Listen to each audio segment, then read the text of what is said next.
Well, it has set off alarm bells for free speech proponents. They fear it would stifle arguments over Islam. But debate was civil in the House of Commons this evening as a rookie Mississauga MP introduced her so-called anti-Islamophobia motion, M103. The honourable member for Mississauga, Aaron Mills. Liberals and New Democrats rising to their feet in support of Iqra Khalid, who, despite criticism about her proposal, remains steadfast it would strengthen Canada. The reality is that none of us are immune.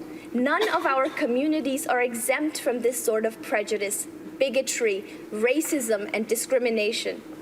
This motion is about strengthening our country. Thank you, Mr. Speaker. Khalid's motion calls on the government to recognize the need to quell the increasing public climate of hate and fear and to condemn Islamophobia and other kinds of systemic racism and religious discrimination. Now, along with her party, the Liberals endorsing the motion, which is non-binding, NDP MPs have also lent their support.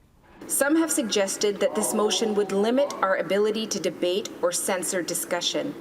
As a motion, it cannot do that. And notably, that is neither the intent nor the consequence of M103. What has many concerned, though, is the specific mention of Islamophobia.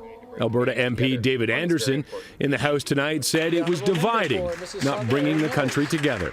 She had a chance to amend this motion in some very minor ways that would have allowed for perhaps unanimous support or near unanimous support in the House for her motion. Motion that will be debated in this House. Well, Scott Reid of Lanark, Frontenac, Kingston feels laws limiting speech have and will never work.